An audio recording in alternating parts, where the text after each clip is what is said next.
Shalom semuanya. Ya, kali ini saya diminta Bu Fani untuk sharing firman Tuhan. Ya, saya coba aja sih saya belajar gitu.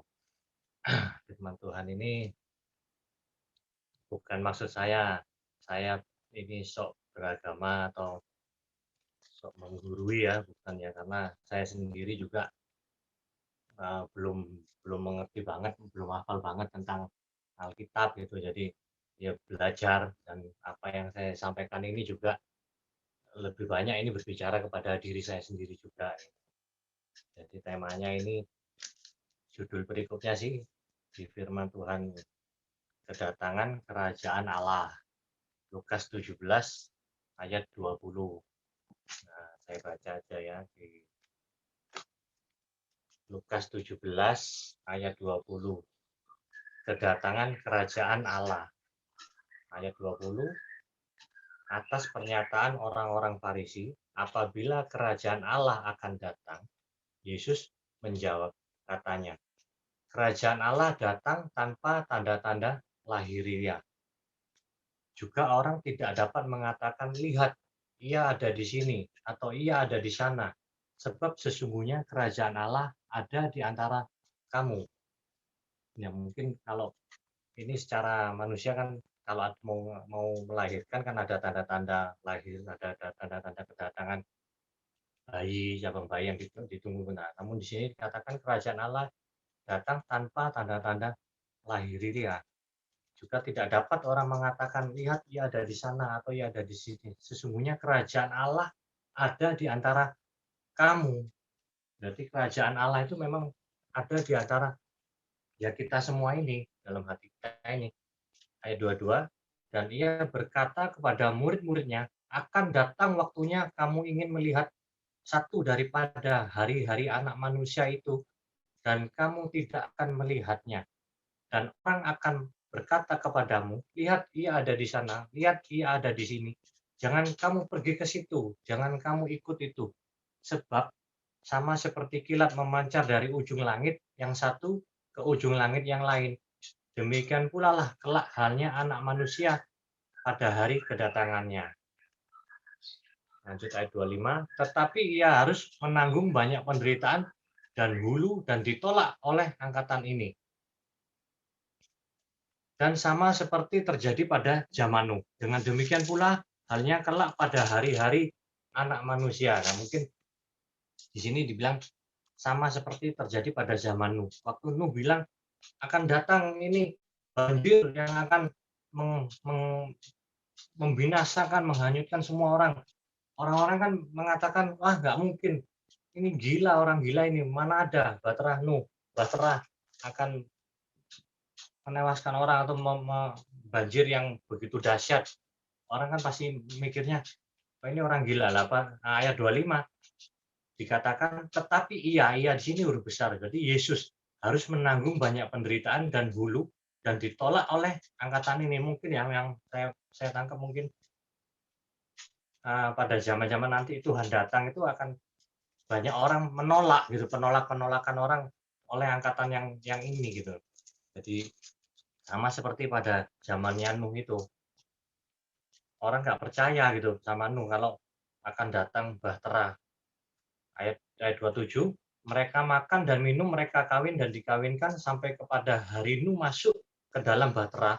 Lalu datanglah air bah dan membinasakan mereka semua itu. Demikian juga seperti yang terjadi di zaman Lot.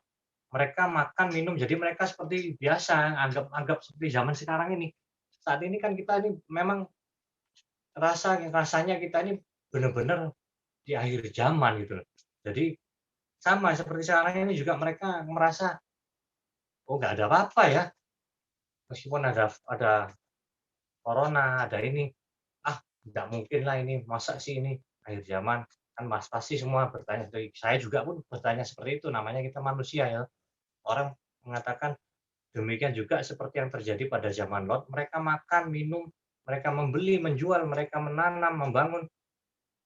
Tetapi pada hari Lot pergi keluar dari Sodom, turunlah hujan api dan hujan belerang dari langit dan membinasakan mereka semua. pada waktu zaman Lot itu kan orang juga berbuat zina, yang sodomi, Sodom dan Gomora itu. Makanya banyak orang itu berdoa kepada Tuhan atas kelakuan orang-orang pada zamannya Lot itu. Makanya Tuhan mendatangkan hujan api dan hujan belerang dari langit membinasakan mereka semua. Demikian halnya kelak pada hari di mana anak manusia akan menyatakan dirinya. Ayat 31, barang siapa pada hari itu sedang bepergian di atas rumah, maaf, barang siapa pada hari itu sedang di peranginan di atas rumah dan barang-barangnya ada di dalam rumah, janganlah ia turun untuk mengambilnya, dan demikian juga orang yang sedang di ladang, janganlah ia kembali. Nah, ini yang saya tangkap mungkin ketika nanti dunia ini digoncang, dunia ini sedang menerima murka Allah, kita ini harus punya pemikiran, janganlah ingat sama dunia ini, janganlah engkau mencintai dunia ini gitu. Maksudnya mungkin seperti itu ya. Jadi demikian halnya di mana anak manusia menyatakan dirinya pada barang siapa pada hari itu sedang di peranginan di atas rumah dan barang-barangnya di dalam rumah. Janganlah ia turun untuk mengambilnya.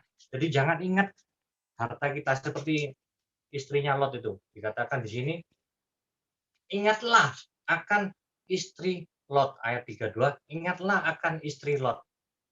Nah, coba ini sekarang saya bacain di Kejadian. Ini kita kembali lagi ke zamannya Lot ya. Kejadian 19 ayat 1. Nah, di sini Tuhan bilang ingatlah istri Lot. Makanya saya tertarik untuk baca lagi nih yang cerita Sodom dan Gomora dimusnahkan, Lot diselamatkan.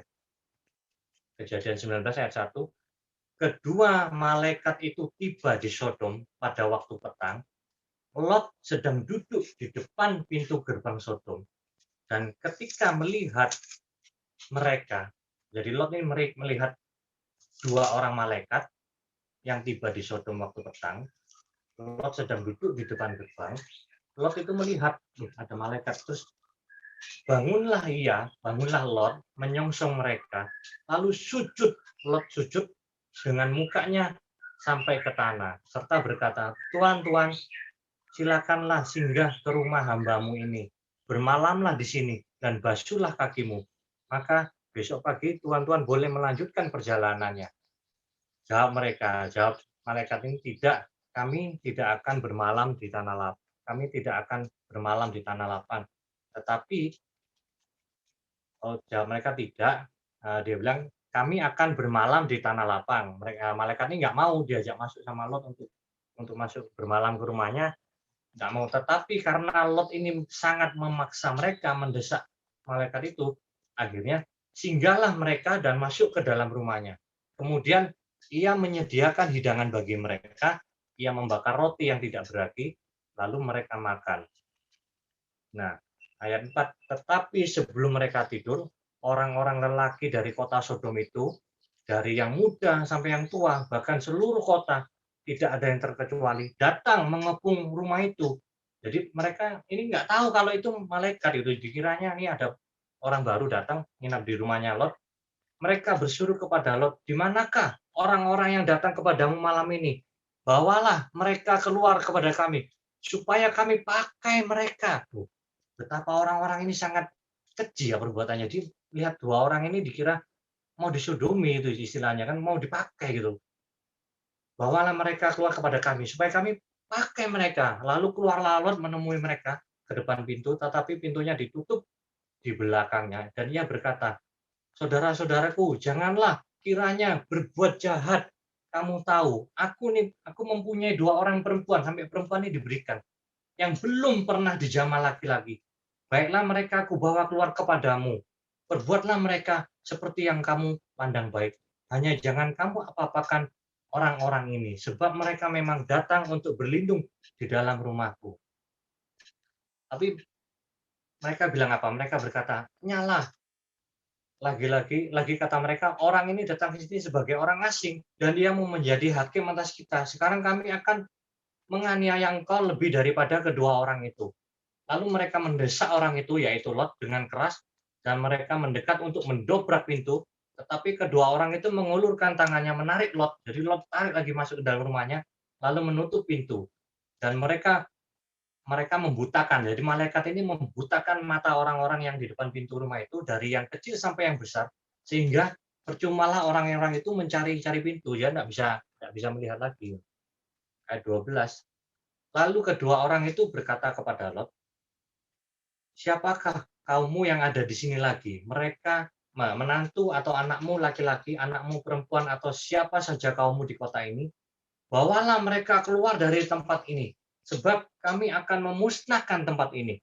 Karena banyak keluh kesah orang tentang kota ini di hadapan Tuhan. Jadi banyak sekali keluh kesah orang itu, doa orang itu kepada Tuhan, kalau di kota ini seperti itu, betapa kejinya gitu. Sebab itulah Tuhan mengutus kami untuk memusnahkannya. Lalu keluarlah Lot, lalu berbicara dengan kedua bakal menantunya yang akan kawin dengan anak perempuannya itu, bangunlah, keluarlah dari tempat ini, sebab Tuhan akan memusnahkan kota ini. Jadi Lot ini benar-benar punya karunia, dia benar-benar dekat dengan Tuhan, jadi sehingga dia benar-benar bisa tahu apa yang disuruh Tuhan. Tetapi ia dipandang oleh kedua bakal menantunya itu sebagai orang yang berolok-olok saja. Nah, seperti tadi kan akan datang zamannya kita ini penolakan, ya toh, di zaman yang ini.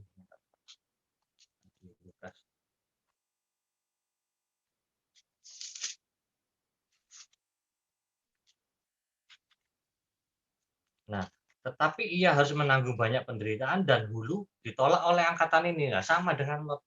Dia juga ditolak gitu. Nah, ayat 15, ketika fajar telah menyingsing, malaikat itu mendesak Lot supaya segera, katanya, bangun, bawalah istrimu dan kedua anakmu yang ada di supaya engkau jangan mati lenyap karena kedurjanaan kota ini. Ketika ia berlambat-lambat, maka tangan istri dan tangan keduanya dipegang oleh orang itu, sebab Tuhan itu hendak mengasihani dia. Lalu kedua orang itu menuntunnya keluar kota dan melepaskannya di sana. Sesudah kedua orang itu menuntun mereka sampai keluar, berkatalah seorang, larilah, selamatkanlah nyawamu, jangan menoleh ke belakang. Aslinya jangan lihat lagi hartamu, gitu. Jangan menoleh ke belakang, jangan sayang dengan hidup kenajisan gitu loh. Sesudah kedua orang itu menuntun mereka, selamatkanlah nyawamu, jangan menoleh ke belakang. Janganlah berhenti dimanapun juga di lembah Yordan, larilah ke pegunungan, supaya engkau jangan mati lenyap. Kata Lot kepada mereka. Tetapi ini menarik ya, Lot ini, malaikat ini ternyata bisa diajak perundingan sama Lot. Jadi Lot bilang kepada malaikat ini, kata Lot kepada mereka, janganlah kiranya demikian Tuanku. Sungguhlah hambamu ini telah dikaruniai belas kasihan di hadapanmu, dan Tuanku telah berbuat kemurahan besar kepadaku dengan memelihara hidupku. Tetapi Lot bilang, jika aku ini harus lari ke pegunungan, pasti aku tersusul oleh bencana itu, oleh api yang akan diturunkan oleh Tuhan. Lot nggak mau, jadi Lot sama malaikat disuruh lari ke pegunungan. Lot bilang, jangan ke sana. Kalau aku ke sana, pasti aku ini tersusul oleh bencana itu, sehingga matilah aku. Nah, tetapi sesungguhnya kota yang di sana, Lot berkata, sesungguhnya kota yang di sana itu cukup dekat kiranya untuk lari ke sana. Kota itu kecil, izinkanlah kiranya aku lari ke sana. Bukankah kota itu kecil? Jika demikian, nyawaku akan terpelihara. Terus malaikatnya bilang, baiklah Lot, dalam hal ini pun permintaanmu akan kuterima dengan baik, yaitu kota yang telah kau sebut itu tidak akan kutunggang balikkan. Jadi gini, Tuhan tidak ada satupun yang dapat menggagalkan rencana Tuhan. Tuhan ingin menyelamatkan Lot, ya.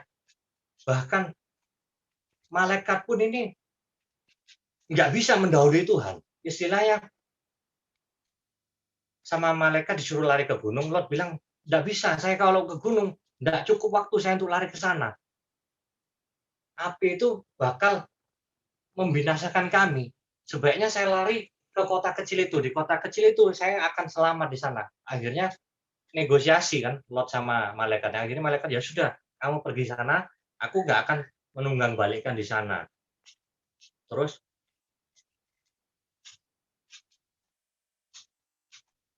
ayat 22, cepatlah, larilah ke sana, sebab aku tidak dapat, nah ini, cepatlah, larilah ke sana, sebab aku tidak dapat berbuat apa-apa sebelum engkau sampai ke sana. Nah, malaikat pun nggak berani loh sama Tuhan, melangkahi Tuhan. Tuhan kan mau menyelamatkan Lot. Malaikat bilang apa? Cepat Lot, cepat. Karena kalau kamu belum sampai sana, aku ini nggak bisa berbuat apa-apa, aku nggak bisa gitu loh.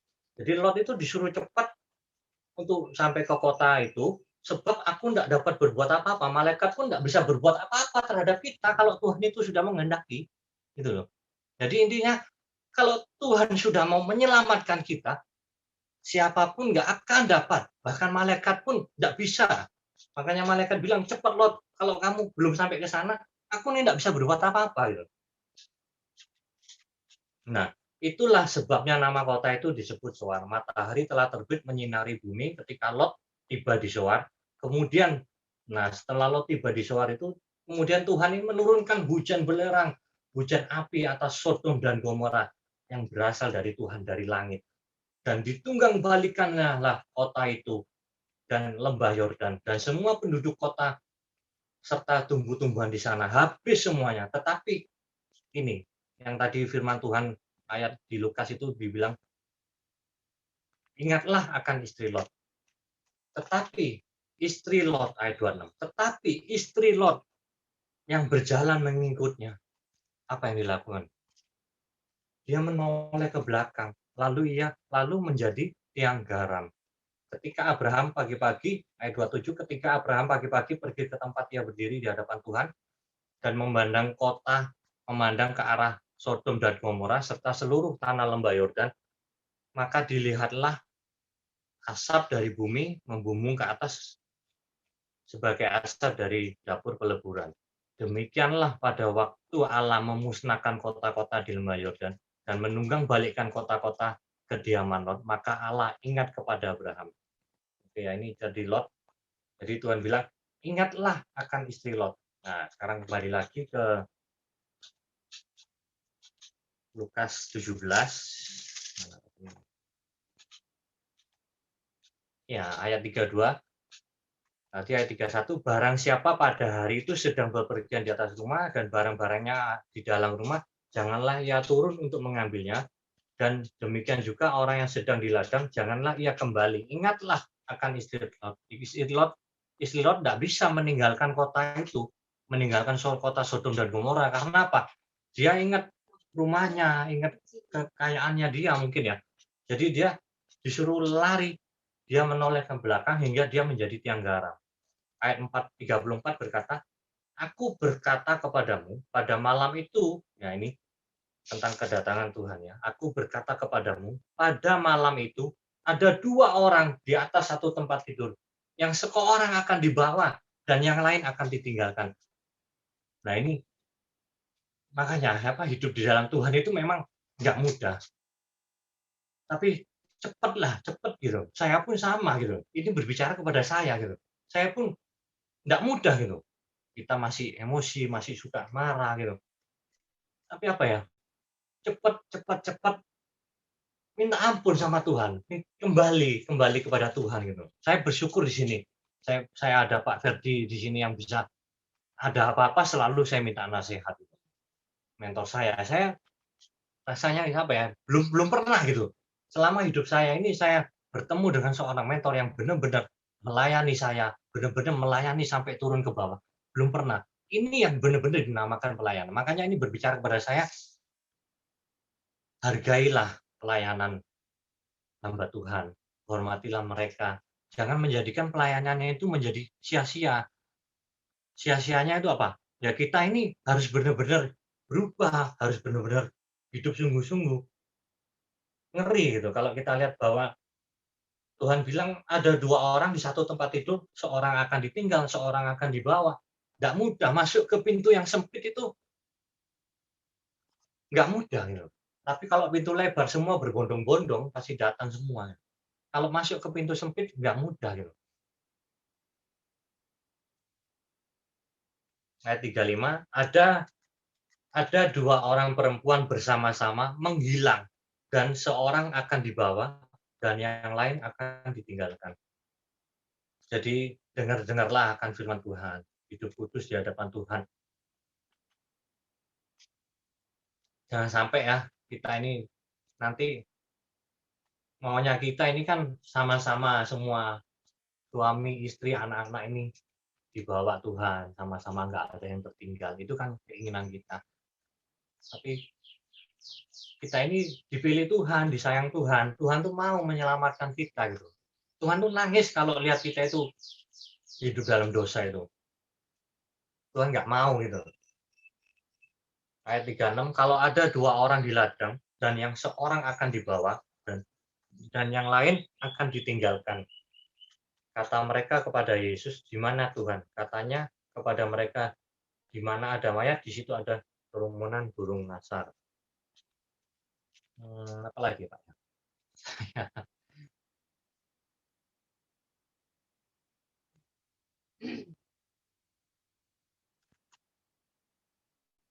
Ya mungkin, ini firman ini juga untuk ke saya juga harus lebih lebih lebih banyak introspeksi diri, karena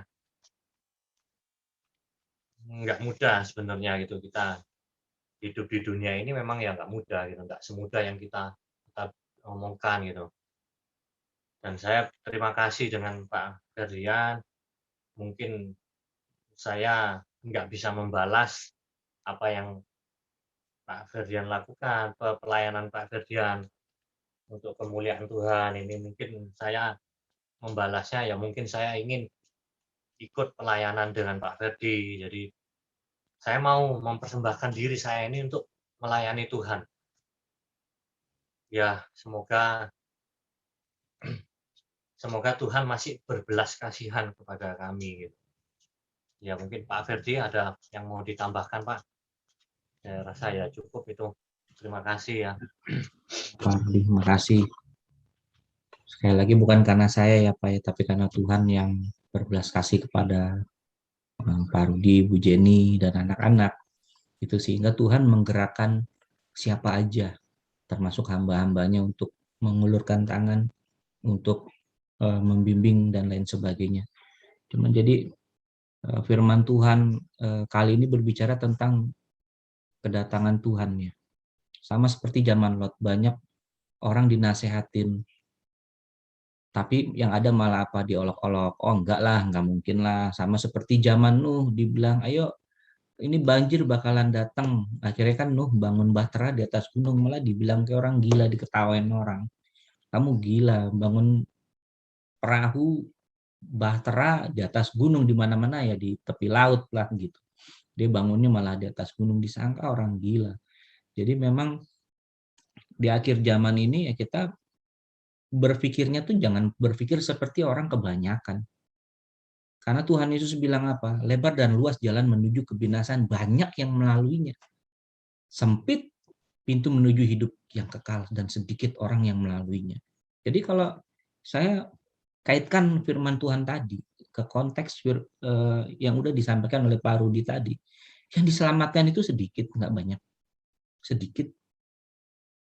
Baik Nuh dan keluarganya. Ini Lot dan keluarganya. Yang lainnya kemana? Nggak ada.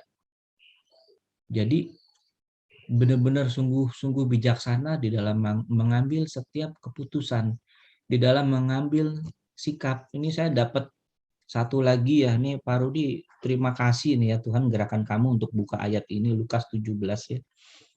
Di ayat yang terakhir, tadi kan yang dibilang ada 2 orang perempuan yang menghilang dan lain sebagainya. Di ayat yang terakhir, kata mereka kepada Yesus, di mana Tuhan? Kata Yesus kepada mereka, di mana ada mayat, di situ berkerumun burung Nasar. Garis bawahi, di mana ada mayat, di situ berkerumun burung nasar. Sekarang zaman ini banyak orang yang meninggal, banyak mayat. Akibat pandemi ini banyak mayat. Di situ berkerumun burung nasar. Tuhan Yesus sudah kasih kode. Ini saya jadi dapat lagi nih Pak Rudi. Jadi kalau kita nggak benar-benar bijak menyikapinya, ya mohon maaf, kita akan tertinggal. Yang bicara Alkitab. Istri Lot menoleh ke belakang, dia melihat harta. Kan ada lagunya. Janganlah menoleh melihat harta. Istri Lot lupa dia menoleh ke belakang. Jadi tiang garam, lagu sekolah minggu diajarin. Dia nggak bisa meninggalkan kehidupannya yang lama. Intinya sih itu. Untuk lari bersama Tuhan. Tuhan suruh lari. Jadi kita juga tahun lalu ya tim 2 konseling juga ada doa antar sesama tim di rumah saya ingat ada Bu Citra, dia kalau nggak salah ya Pak Edwin yang dia bilang cepat lari cepat gitu. Betul sekali. Cepat ayo cepat gitu, dia lihat penglihatan di bawah neraka dan lain sebagainya. Jadi waktu Tuhan udah benar-benar ini di akhir tahun 2019 tutup tahun. Kita doa, ada istri saya, semua ada Pak Edwin, ada Bu Citra, ada Pak Amos, kita doa. Kita doa di situ Bu Citra bernubuat akan ada air seperti air bah yang akan datang. Benar, awal tahun baru 2020 banjir besar di Jakarta. Bukan di Jakarta aja, di mana-mana banjir besarnya terjadi. Awal tahun baru saya sampai nggak bisa pulang dari hotel karena banjir. Dan pada saat malam tutup tahun itu Tuhan juga kasih lihat ke saya bahwa cawan murka Tuhan itu mau ditumpahkan karena dosa manusia sudah sampai ke tahta Allah gitu loh. Mau ditumpahkan. Di situ saya nangis. Karena nggak ada orang yang mau bertobat sedikit banget. Makanya cawan murka ditumpahkan. Gak lama terjadilah bencana ini, wabah dan lain sebagainya. Cuman yang pesan yang mau disampaikan dari khotbah ini, dari Pak Rudi itu tadi. Jangan mengabaikan peringatan. Makanya Tuhan bilang, barang siapa yang bijaksana, barang siapa bertelinga, hendaklah ia mendengar. Barang siapa yang bijaksana, hendaklah ia menghitung tanda, jumlah bilangan binatang itu. Pak Edwin pernah sharing, saya juga pernah sharing. Kalau kesannya mungkin sepele ya, mungkin Pak Ferdi ngomong apa sih ini? Pak Edwin ngomong apa ya, sama seperti tadi kan. Pada saat Lot memperingati calon mantunya, tapi malah diolok-olok gitu. Ngomong apa sih? Aduh nonsen lah, aduh bullshit lah gitu kan. Cuman nanti kalau waktunya udah tiba ya udah, kita nggak bisa berbuat apa-apa lagi gitu. Jadi lebih baik kita berjaga-jaga, mumpung masih ada kesempatan. Saya juga udah banyak khotbahin tentang ini. Saya rasa udah cukup juga khotbahnya gitu loh. Jadi kita sungguh-sungguh. Ayo sungguh-sungguh yuk, ayo sungguh-sungguh. Gitu. Gitu aja sih, kita mau masuk sesi sharingnya. Bukani, silakan Bukani. Ya, terima kasih Pak Rudi dan Pak Ferdi. Bentar Pak, saya tambahin dulu. Boleh, silakan Pak. Baru ditanya. Ya. Silakan Pak. Lengkap Pak. Jadi gini, kemarin itu saya tanya sama Tuhan. Saya bilang, Tuhan, memangnya kenapa kalau sekarang ini apa yang terjadi sekarang ini memang apa hubungannya gitu. Ya kan? Lalu dalam hati saya keluar free will. Sekarang saya tanya, yang paling penting dari manusia itu apa? Yaitu kehendak bebas. Gitu loh. Itu intinya. Jadi yang paling penting itu apa dari segala hidup kita ini sebagai manusia? Yaitu kehendak bebas. Walaupun Tuhan, sekejam-kejamnya Tuhan, walaupun ada lake of fire, walaupun ada neraka dan sebagainya, tapi Tuhan selalu menghargai yang satu ini namanya free will selama kita masih hidup. Begitu. Jadi saya tanya maksud terus kenapa gitu. Ya udah, contohnya seperti ini. Kayak waktu kamu saya mau selamatin, kamu kan punya kehendak bebas. Kamu mau ke LTC Glodok, mau ke GBI ini, mau ke kemana, ke gereja ini, gereja itu, betul nggak? Betul. Kamu bisa kan langsung pergi? Bisa. Tinggal lihat jadwal, kamu beribadah, betul. Bahkan kamu mau ke Korea pun bisa kan? Bisa. Nah sekarang, umat Tuhan itu jadinya kayak dibatasi gitu loh. Jadi kalau Tuhan mau melakukan sesuatu itu udah nggak bisa karena free will-nya itu sudah dibatasi gitu loh. Nah, ini adalah pemberontakan terhadap Tuhan. Gitu. Kita lihatnya itu seakan-akan enggak lah, ini kan peraturan pemerintah.